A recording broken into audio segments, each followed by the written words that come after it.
ለዚህ የኢትዮጵያዊነት ታሪካዊ መሰረቶችና መሳሪያዎች ለተሰኘ ጥናትና ትምህርት ባለፉት ብዙ የትምህርትና የሥራ ዓመታት ዘመን በአገር ውስጥና በውጭ አገር የዓላማ፣ የመነሻ፣ የይዘት፣ የእውቀት፣ የሙያ፣ የቴክኒክ፣ የስልት፣ የተግባር፣ የማቴሪያልና የሞራል፣ የሐሳብና የእምነት ድጋፍ፣ እርዳታና ግፊት የሰጡኝ ባለውለታ አስተማሪዎች፣ የትምህርትና የባህል ተቋማት፣ መጻሕፍት፣ የሃይማኖት፣ የታሪክና የፍልስፍና ምሁራንና ፈላስፋዎች፣ ድርጅቶችና ማኅበራት፣ የመንግሥት መሥሪያ ቤቶች፣ ግለሰቦችና ወዳጆች እጅግ በጣም ብዙ ናቸው። በዚህ ወቅትና አጋጣሚ ጥቂቶችን ብቻ ከሕይወት ከትምህርትና ከሥራ ገጠመኝ አኳያ እንደሚከተለው አስታውሳለሁ። በሕፃንነቴ ዘመን ወላጆቼ በ1951 በአንድ ሳምንት ውስጥ በሞት ከተለዩኝ በኋላ በድምሩ ከ1953 እስከ 1964 ድረስ በትውልድ አገሬ በቦቢቾ የሱዳን ኢንተሪዮር ሚስዮን ትምህርት ቤት ከአንደኛ እስከ 6ኛ ክፍል፣ በሆሳና የራስ አባተ ቦያለው አንደኛ ደረጃ ትምህርት ቤት ከ7ኛ እስከ 8ኛ ክፍል፣ በናዝሬት የአጼ ገላውዲዮስ ሁለተኛ ደረጃ ትምህርት ቤት 9ኛ ክፍል፣ በናዝሬት ባይብል አካዳሚ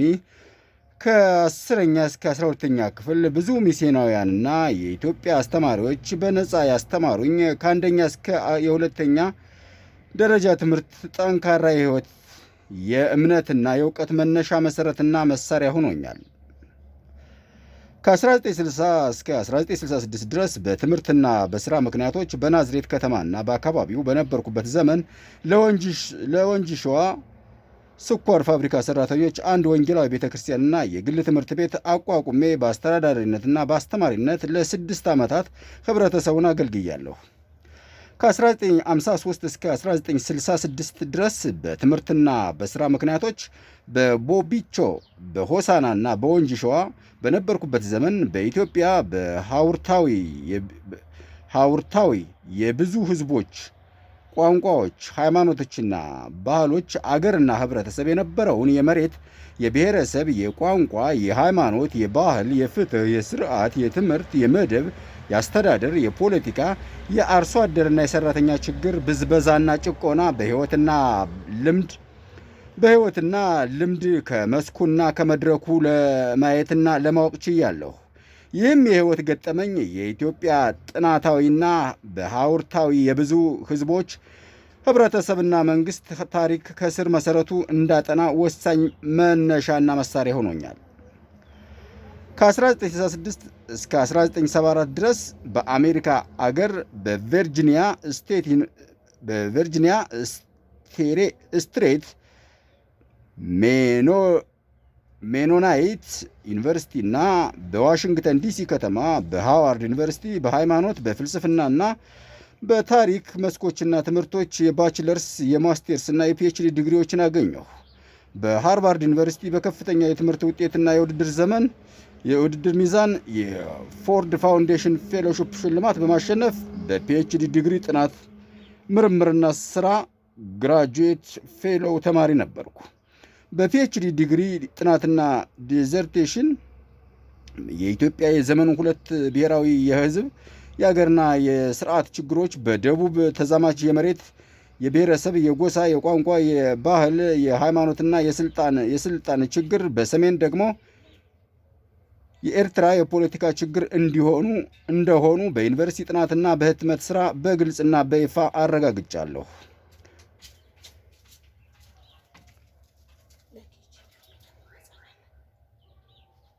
በአሜሪካ በትምህርትና በሥራ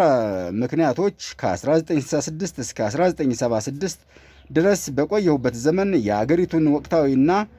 ወቅታዊ የሥርዓትና የፖለቲካ ጉዳዮችን በሚመለከት በሰሜን አሜሪካ የኢትዮጵያ ተማሪዎች ማኅበር አባል ነበርኩ። ከትምህርት አኳያ በፍልስፍና መሠረታዊ የሰው የህብረተሰብ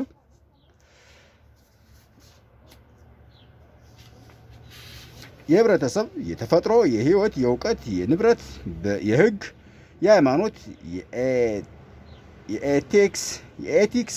የርዕዮተ ዓለም፣ የፖለቲካ፣ የስርዓትና የመንግስት ጉዳዮችን በሚመለከት ከምዕራብ ታላላቅ ፈላስፋዎችና ምሁራን በተለይም ከኒኮሎ ማኪያቬሊ፣ ከኒኮሎስ ኮፔርኒኮስ፣ ጋሊሎ፣ ከፍራንሲስ ቤከን፣ ከቶማስ ሆብስ፣ ከሬቭ ዴካርት፣ ከጆን ላክ፣ ከባሩክ ስፒኖዛ፣ ከአይዛክ ኒውተን፣ ከጎትፍሬድ ሌብነትስ፣ ከጆርጅ ባርክሊ፣ ከዴቪድ ሁም፣ ከጃክ ሩሶ፣ ከአማኑኤል ካንት፣ ከጆርጅ ሄግል፣ ከሰረን ክርኬጋርድ እና ከካርል ማርክስ እንዲሁም የታሪክ ትምህርትና ትምህርት በሚመለከት ከጀርመኑ ፈላስፋዎች ሄግልስና ማርክስ ታላላቅ ትምህርታዊ ግምትና ግንዛቤ አግኝቻለሁ። በተጨማሪም በሃዋርድ ዩኒቨርሲቲ ታዋቂ አፍሮ አሜሪካዊ የታሪክ ምሁርና ጸሐፊ ፕሮፌሰር ቻንስለር ዊሊያም በአፍሪካ ታሪክ የጂኦፖለቲካና የውጭ ኃይሎች የተጽዕኖ ሚና በሚመለከት መሰረታዊ ትምህርት አስተምረውኛል። ከሁሉም በላይ የኢትዮጵያ የብዙ ሕዝቦች፣ ቋንቋዎች፣ ሃይማኖቶችና ባህሎች ህብረተሰብና መንግስት ታሪክ ባለፉት 700 ዓመታት የግብፅና የአውሮፓ የኢትዮጵያ ክርስቲያን የሃይማኖት፣ የሥራ፣ የሃይማኖት፣ የቋንቋ፣ የሥነ ጽሑፍ፣ የነገሥታት ዜና መዋዕልና የቅዱሳን ገድል አስተማሪዎች፣ ትርጓሚዎችና ጸሐፊዎች ካሳደሩበት ተጽዕኖ ነፃ ተደርጎ ከስልተ ምርትና ከስርዓተ ማኅበር አኳያ ከኢትዮጵያ ሕዝቦች ሀገራዊ አንድነትና ኢትዮጵያዊ ዲሞክራሲያዊ እኩልነት አኳያ እንደገና በአዲስ የጥናት ዘዴ መጠናትና መጻፍ እንዳለበት ከራሴ ጥናት ተረዳሁ። በዚሁ መሠረት በሃዋርድ ዩኒቨርሲቲ ለፒኤችዲ ዲግሪ ባቀረብኩት ዲዘርቴሽን የኢትዮጵያ አንድ ወጥ አገራዊ ጥንታዊና በሐውርታዊ የብዙ ሕዝቦች፣ ቋንቋዎች፣ ሃይማኖቶችና ባህሎች ታሪክ ለመጀመሪያ ጊዜ በአዲስ የጥናት ስልትና ሚዛን ማጥናትና መጻፍ ጀመርሁ። ከ1974 እስከ 1976 በአሜሪካ በቨርጂኒያ ስቴት በሪችሞንድ ከተማ በቨርጂኒያ ዩኒየን ዩኒቨርሲቲ የአፍሪካ ጥናት ፕሮግራም ኃላፊና የታሪክ አስተማሪ ሆኜ ሰርቻለሁ። በግንቦት 1976 በእናት አገር ጥሪ የቨርጂኒያ ዩኒየን የዩኒቨርሲቲ ስራዬን በፍቃድ ለቅቄ ከውጭ ወደ ሀገር የተመለስኩ። ከውጭ ሀገር ወደ ሀገሬ ከተመለስኩ በኋላ ከ1976 እስከ 1997 በኢትዮጵያ ማስታወቂያ ሚኒስቴር፣ በኢትዮጵያ ባህል ሚኒስቴር፣ በኢትዮጵያ ብሔረሰብ ጥናት ኢንስቲትዩት፣ በኢትዮጵያ ፌዴራላዊ ዲሞክራሲያዊ ሪፐብሊክ ፌድሪ ህገ መንግስት ኮሚሽን እና በፌድሪ ፓርላመንት ዋና የታሪክ ኤክስፐርት በመሆን በድምሩ ለ21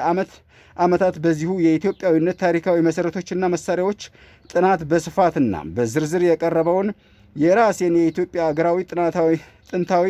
በሐውርታዊ የብዙ ህዝቦች፣ ቋንቋዎችና ሃይማኖቶችና ባህሎች የህብረተሰብና መንግስት ታሪክ ግንዛቤ ትምህርትና ትርጉም በሚመለከት የብዙ ጥናታዊ መጻሕፍት ህትመትና ስርጭት ጨምሮ በልዩ ልዩ የትምህርት የባህል መገናኛ መንገዶች፣ መድረኮችና መሳሪያዎችም ማለትም በህትመት ስራ፣ በስብሰባ፣ በመጽሔቶችና በጋዜጦች፣ በህዝባዊ እና በመንግስታዊ ጉባኤዎች፣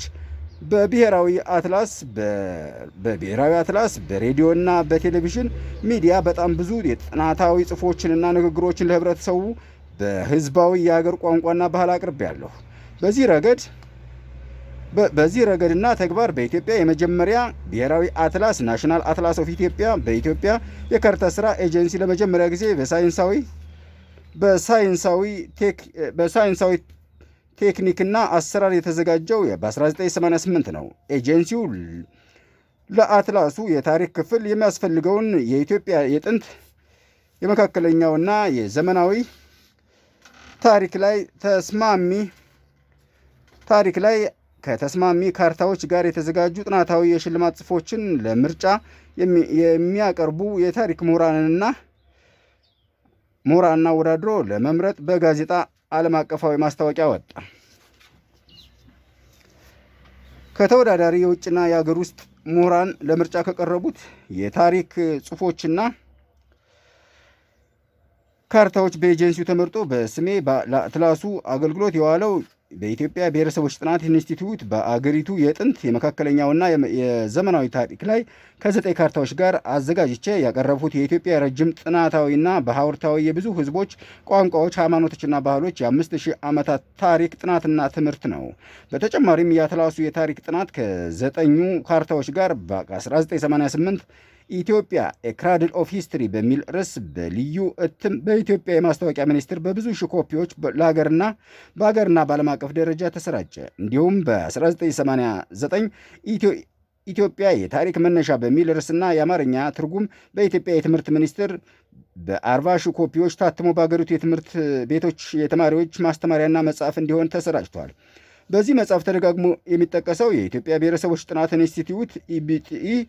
ከ1983 እስከ 1993 ድረስ በአዲስ አበባ ከተማ የኢትዮጵያ ብሔረሰቦች ብሔራዊ የመሬት ክልልና የሕዝብ ቁጥር በሚመለከት በሀገሪቱ ረጅም ታሪክ ለመጀመሪያ ጊዜ በአዲስ የጥናት ዘዴና ሚዛን የተሳካ ጥናት ያካሄደው ልዩ የትምህርት ተቋም ነው። በዚህ ልዩ የትምህርትና ምርምር ተቋም በተጠቀሰው ዘመን ከ1983 እስከ 1993 ከላይ ከተመለከተው ጥናት ሌላ እኔ ራሴ አንድ የምርምር እና የባህል እድገት በከምባታ ሀዲያ፣ 2 የኢትዮጵያ ረጅም የሕዝብና የመንግስት ታሪክ 1993 የኢትዮጵያ የገባር ስርዓትና ጅምር ካፒታሊዝም 1991 እና የኢትዮጵያ የመከራ ስርዓትና የኤርትራ ጥያቄ 1993 በተሰኙ ርዕስ ጉዳዮች በኢትዮጵያ ረጅም ጥናታዊና በሐውርታዊ የብዙ ሕዝቦች ቋንቋዎች፣ ሃይማኖቶችና ባህሎች፣ ህብረተሰብና መንግስት ታሪክ ላይ እነዚህ ጥናታዊ መጻሕፍት በህዝባዊ የሀገር ቋንቋና ባህል ጽፌና አሳትሜ በኢትዮጵያውያን ዘንድ በሀገርና በዓለም አቀፍ ደረጃ በብዛትና በስፋት አሰራጭቻለሁ። በተጨማሪም ከ1993 እስከ 1994 የኢፌዴሪ ህገ መንግስት ኮሚሽን የታሪክ ጥናት ቡድን ሰብሳቢ ኤክስፐርት በመሆን በህገ መንግስቱ መቅድም ላይ ለሀገሪቱ ታሪክ የተሰጠውን ከፍተኛ ግምትና ስፍራ በርካታ አረጋግጫለሁ። የራሴንም አስተዋጽኦ በከፍተኛ መንገድና ደረጃ አድርጌዋለሁ። ከእነዚህ መጻሕፍት በኢትዮጵያ ረጅም የህዝብና የመንግስት ታሪክ በመጀመሪያ 18 ወራት 3 ጊዜ ታትሞ ተሰራጭቷል። የኢትዮጵያ የትምህርት ሚኒስትር ከሁለት የኢትዮጵያ ረጅም የህዝብና የመንግስት ታሪክና የኢትዮጵያ የገባር ስርዓትና ጅምር ካፒታሊዝም ብዙ ሺህ ኮፒዎችን የትምህርት መረጃ ምንጮች እንዲሆኑ ለሁለተኛ ደረጃ ትምህርት ቤት መጻሕፍት አከፋፍለዋል። በአጭርና በጥቅል አነጋገር ከ1983 እስከ 1993 10 ዓመታት ዘመን ከላይ የተጠቀሱት ጥናታዊ መጻሕፍት ህትመትና ሰፊ ስርጭት የኢትዮጵያ ረጅም ጥናታዊና በሐውርታዊ የብዙ ህዝቦች ቋንቋዎች፣ ሃይማኖቶችና ባህሎች፣ ህብረተሰብና መንግስት ታሪካዊ መነሻ፣ እድገት፣ ይዘትና ተግባር በሚመለከት ለኢትዮጵያ ህዝብና ለህብረተሰብ አዲስ ትምህርታዊ ግንዛቤ ለማስጨበጥ ችያለሁ የሚል እምነት አለኝ። ይህም ትምህርታዊ ግምትና ግንዛቤ ይህን ቀጣይ የኢትዮጵያ ታሪካዊ መሰረቶችና መሳሪያዎች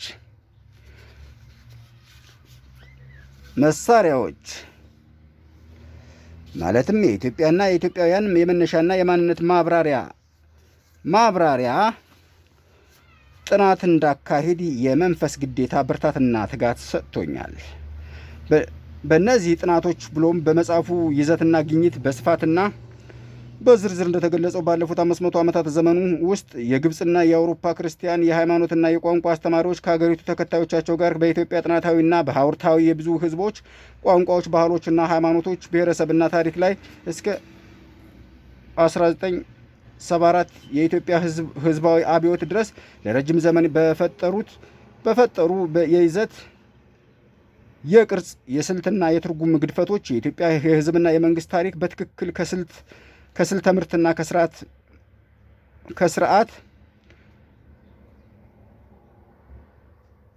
ከስርዓት ማህበር አኳያ ሳይጠና ሳይገለጽና ሳይታወቅ ዝክረ ተረት ሆኖ ኑሯል። ይህ ሁሉ ከሆነና ከታወቀ በኋላ በአንድ በኩል ለተጠቀሰው የፖለቲካ ተረትና ትውፊት መሰረትና መሳሪያ ሆኖ የኖረው የኢትዮጵያ ጥናታዊ የዘውድ ስርዓት ከገዢው መደብ ጋር በአብዮቱ ፍንዳታና ሂደት ተወግዷል። በሌላ በኩል ደግሞ በሃያኛው ምዕተ ዓመት የሁለተኛው አጋማሽ በዓለም አቀፍ ደረጃ የተገኙ ሳይንሳዊ፣ የጂኦፖለቲካዊ፣ የሰነድ፣ የሊንጉስቲክ፣ የአርኪኦሎጂ፣ የፖንቶሎጂና የኢቮሉሽን መረጃዎች በኢትዮጵያ እና በኢትዮጵያውያን ላይ በውጭ አስተማሪዎች የተፈጠረውን የፖለቲካ ተረት ውግዝና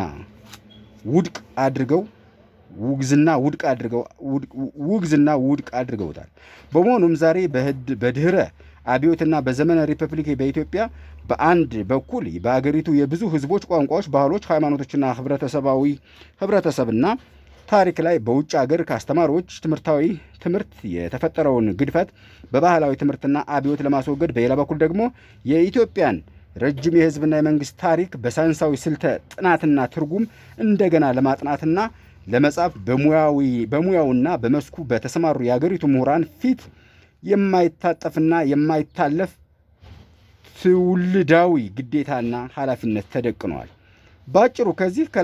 ከዚህ በላይና በታች ከደራሲው የቀረበው ጅምር የኢትዮጵያ የህዝብ የመንግስትና የታሪክ ጥናት የተካሄደው ይህንን ሰብአዊና ትውልዳዊ ግዴታና ኃላፊነት ከግንዛቤ ውስጥ በማስገባት ነው። በመጨረሻም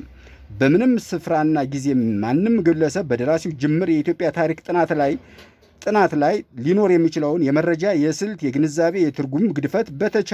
በተሻለ የትምህርት መሳሪያ መንገድና አሰራር ቢያርምና ቢያስተካክል ለደራሲውም ለህብረተሰቡም የትምህርትና የእውቀት ግንዛቤ ስለሚሰጥ ከወዲሁ ይመሰገናል።